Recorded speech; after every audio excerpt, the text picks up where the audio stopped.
हिंदी का जो दूसरा एकम है एक जगत एक लोग। आज इस काव्य की समझूती मैं आपको इस वीडियो में देने जा रही हूँ।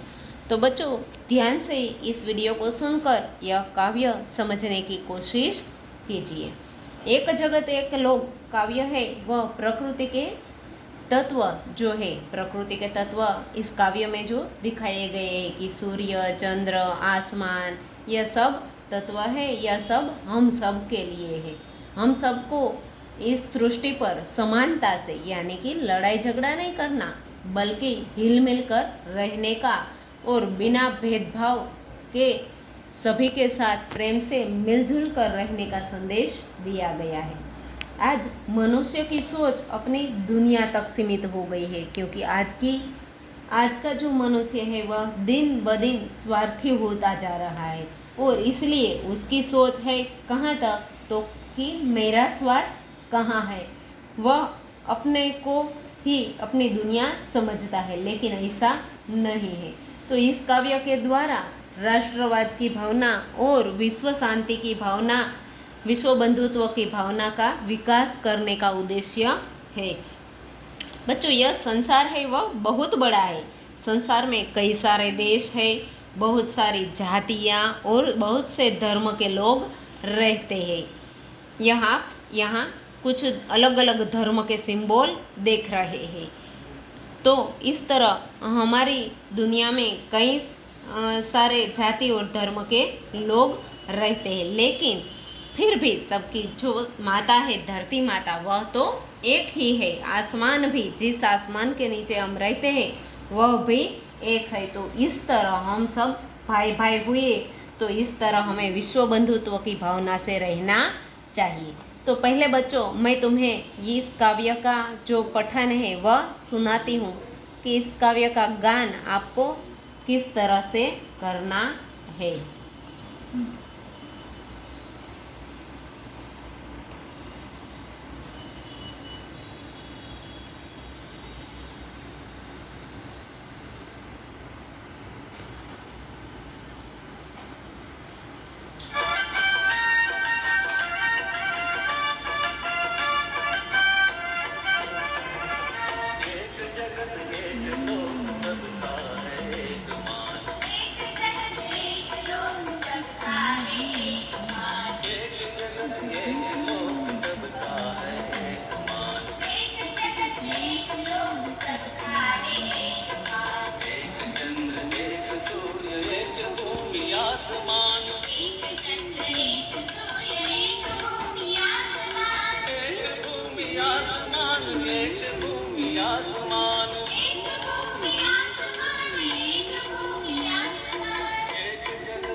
तो बच्चों इस तरह से आपको पूरे काव्य का गान सीखना है। जो वह आप YouTube के जरिए ये काव्य सर्च करेंगे तो भी आपको इसका गान सुनने को मिलेगा।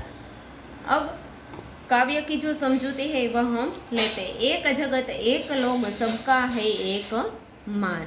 एक जगत यानी कि जगत यानी दुनिया और संसार, इसका ऐसा अर्थ होता है। जगत का अर्थ होता है दुनिया या संसार, लोक का अर्थ होता है दुनिया और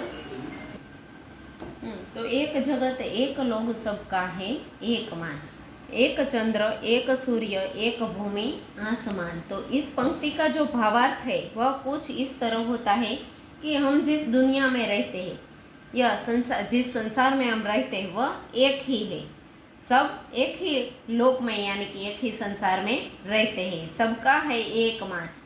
दुनिया में रहने वाले जो सभी लोग हैं उसका सम्मान भी एक जैसा ही है और वह सब एक जैसे हकदार है।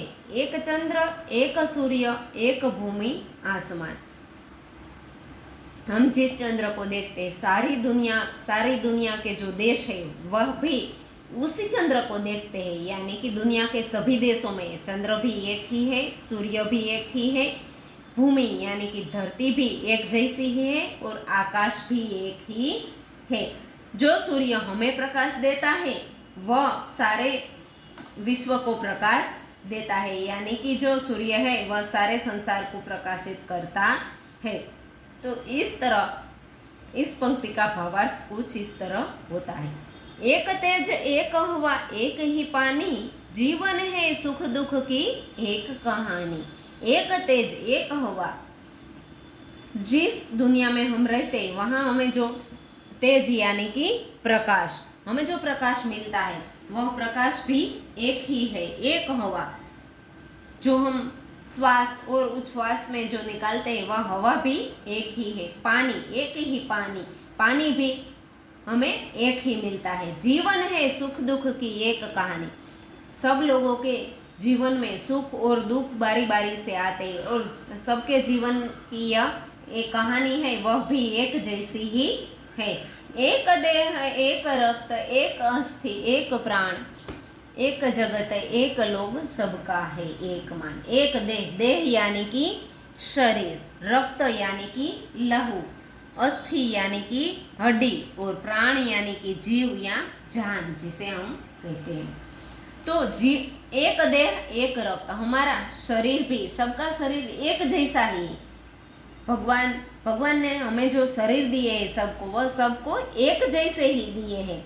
रक्त यानी कि खून, सबके खून का रंग भी एक ही है, यानी कि किसी का हरा किसी का नीला किसी का ब्लू, ऐसा नहीं है। सबके खून का रंग कैसा होता है? लाल होता है। तो सबका रंग, सबका रक्त भी एक ही है। एक अस्थि, सबकी हड्डी एक जैसे ही है, क्योंकि हमारा शरीर है वह एक जैसा है, तो उनमें जो हड्डियाँ होती हैं वह भी एक जैसी ही है। एक प्राण, और किसी को भगवान ने दो प्राण नहीं दिए, भगवान ने सबको एक ही प्राण दिया है, जो एक बार चला जाए तो फिर नहीं आता, यानी कि सबको प्राण भी एक जैसे ही मिले हैं। एक जगत एक लोग सबका है एक मान, यानी कि हमारा जो संसार है, हमारा जो ये मानव लोक है वह एक ही है और सबको एक सम्मान के हकदार है। हर्ष भरे गाए हम राग सुहाने, समता और ममता के गीत तराने। हर्ष यानी कि आनंद उल्लास, राग यानी कि गीत, समता यानी कि समानता बराबरी, सुहाने यानी कि सुंदर।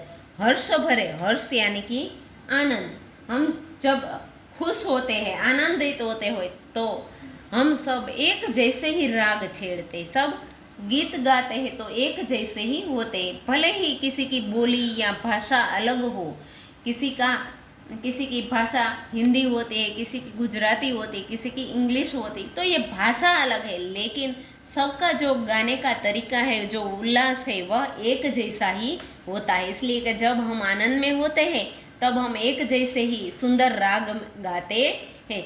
समता और ममता के गीत तराने, समता यानी कि समानता बराबरी और ममता यानी कि प्रेम। जब हम समानता और पारस्परिक प्रेम के जो गीत गाते हैं तो वह भी एक जैसे ही होते हैं, सब में एक जैसा ही तराना यानी कि राग होता है। घर घर में गुंज रहा, घर घर में गुंज रहा, निष्दिन यह मधुर गान, एक जगत एक लोग सबका है एक मान। घर घर में यानी कि हर एक घर में यह गीत गूंज रहे हैं। कैसे कि हम सब एक है। निस्दिन यह मधुर गान, निस्दिन यानी कि हर रोज यह सुंदर गान है।